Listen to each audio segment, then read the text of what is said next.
বিজেপিতে বিশুদ্ধ করতে বারবার বার্তা নেতৃত্বের কড়া বার্তায় এবার আসরে পদ্মকর্মীরা খড়দায় বিজেপি নেতার বিরুদ্ধে সরব দলেরই কর্মীরা।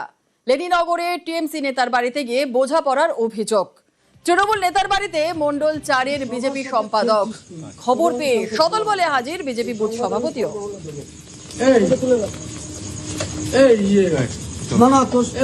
ভালোবাসি তো তাহলে তুমি এইগুলো কেন করছো? না না করবো, তুই 11টা কি জন্য এসেছিস এই ঘরে? ওর সাথে কি সম্পর্ক তোদের? রাখতে পারে আমি আসতে পারি না এখানে।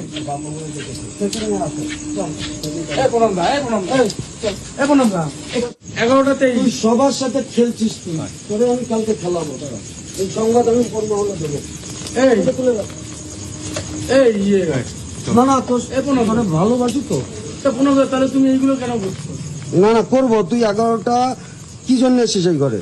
ওর সাথে কি সম্পর্ক তোদের? রাখতে পারে আমি আসতে পারি না এখানে। কথা বলবো সুবীরের সঙ্গে, আমাদের প্রতিনিধি রয়েছে সুবীর। তৃণমূল নেতার বাড়িতে মন্ডল 4-এর বিজেপি সম্পাদক পৌঁছেছিলেন, সদল বলে হাজির হয়েছিলেন বিজেপির বুথ সভাপতিও। কি করতে গিয়েছিলেন? সেটিং করতে গিয়েছিলেন কি?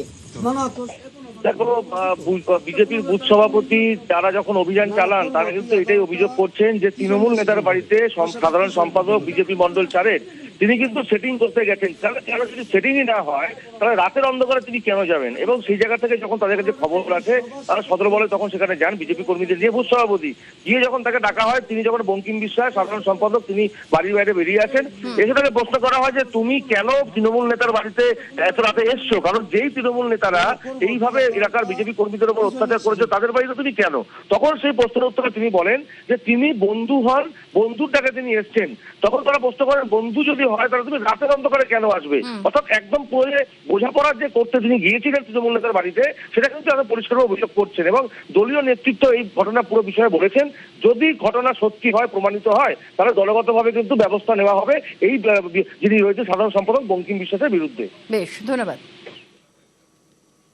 দলীয় কর্মী আর যার বাড়িতে গেছিল সে টিএমসি করতো, একসময় টিএমসি আমাকে গুলিও করতে চেয়েছিল। দেখলাম রাত্রে ও 9:30-10টা নাগাদ ওখানে ঢুকেছে, বললো যে আমার বন্ধু বান্ধব তাই এসছে। আমি বলছি বন্ধু বান্ধব এসছিস, তুই কি আমাকে জানিয়ে এসছিস? আর এই বাড়িতে এত লোক নিয়ে এত রাতে 5-7টা বাইক প্রত্যেকদিন এখানে তোরা কি করিস, তোদের কাজটা কি? না দাদা আমাকে ডেকেছিল তাই আমি এসেছি। আমাদের দলের বিশৃঙ্খলা এরা করছে, দলকে সচেতন হতে হবে। তৃণমূলের প্রত্যেকটা গুন্ডাদের সঙ্গেই ঘুরতো, বদমাইশ গুন্ডাদের সাথেই ঘুরতো। সেখানে ও কি জন্য এত রাতে গেছে সেটা স্বভাবত বোঝাই যায় যে কিছুর জন্য হয়তো গেছে। বন্ধুত্ব সব রকম দলের মধ্যেই হয়। এখন রাত্রিবেলায় এখন বন্ধু স্থানীয় লোকের কাছে কি কথা বলতে গেছে সেটা তো ভিডিওতে বোঝা যাচ্ছে না। এখন সেটিং না ফিটিং সেটা পরবর্তীকালে বোঝা যাবে। সত্যিকারের যদি এই ধরনের কোনো বিষয় হয়ে থাকে ঠিক সময়ে ঠিক ব্যবস্থা হবে, যদি সত্যি সত্যি এর মধ্যে কোনো সারবত্তা থাকে। হারোয়ার শঙ্করপুরের দিকে নজর রাখতে হচ্ছে, কারণ সেখানে পেট্রোল পাম্পে তোলাবাজিতে ধৃত 2 টিএমসি কর্মী। হারোয়ার শঙ্করপুরে হাতে নাতে পাকড়াও 2। বাইকে পেট্রোল ভরিয়ে টাকা দিতে অস্বীকার, পাম্পের কর্মীদের মারধরের অভিযোগ।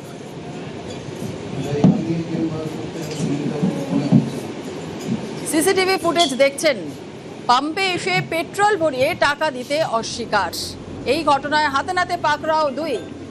বাইকে পেট্রোল ভরিয়ে টাকা দিতে অস্বীকার, পাম্পের কর্মীদের মারধরের অভিযোগ। ঠিক কি ঘটেছিল? অনুপম রয়েছে আমাদের সঙ্গে, আরো বিস্তারিত জানাবে। অনুপম। হ্যাঁ দেখো না, এই যে হারোয়ার যে শঙ্করপুর এলাকার এখানকার তৃণমূলের নেতা জাহাঙ্গীর এবং আনারুল, এরা দুজনে গতকাল এখানে এই শঙ্করপুর এলাকারই একটি পাম্পে তারা তেল ভরাতে যায় এবং ফুল ট্যাঙ্কি তেল ভরানোর পরে তারা টাকা দিতে অস্বীকার করে। এবং তখন কিন্তু পাম্পের যে কর্মীরা ছিল তাদের সঙ্গে প্রথমে বাকবিতণ্ডা, তারপরে তাদেরকে ধাক্কাধাক্কি দেয় এবং তাদেরকে হুমকি দেয়। এরপর সেখানে দাঁড়িয়েই পাম্পের মালিককে ফোন করে 2 লক্ষ টাকা তোলাবাজি চায়, মানে তোলা চায়। এবং টাকা দিতে যখন সে মালিক অস্বীকার করে তখন যে পাম্পের কর্মীরা ছিল তাদেরকে ধাক্কাধাক্কি দেয়, বাজে ভাষায় কথাবার্তা বলে। সেই সময় এলাকার লোকজন কিন্তু একে একে চিৎকার চেঁচামেচিতে জড়ো হয়ে যায় এবং পরবর্তীতে কিন্তু হারোয়া থানার পুলিশ ঘটনাস্থলে গিয়ে এই জাহাঙ্গীর এবং আনারুল দুজনকেই কিন্তু গ্রেপ্তার করেছে এবং একদম তথ্যের ভিত্তিতে এবং অভিযোগের ভিত্তিতে তাদেরকে গ্রেপ্তার করেছে এবং আজকে কিন্তু তাদেরকে বরিশাল মহকুমা হাসপাতালে এই বরিশাল মহকুমা আদালতে পাঠানো হবে। এবং এই পরিপ্রেক্ষিতে আমরা যখন এই মিনাকার তৃণমূলের নেতা মৃত্যুঞ্জয় মন্ডলের সঙ্গে যখন জিজ্ঞাসা করেছিলাম, তিনি কিন্তু পরিষ্কার জানিয়েছেন যে এনারা তৃণমূলের কর্মী একসময় ছিল, নেতা না, কিন্তু এটা তৃণমূলের কর্মী। তবে যারা অন্যায় করবে তারা আইনের শাস্তি পাবে, তারা যে দল করবে। ধন্যবাদ।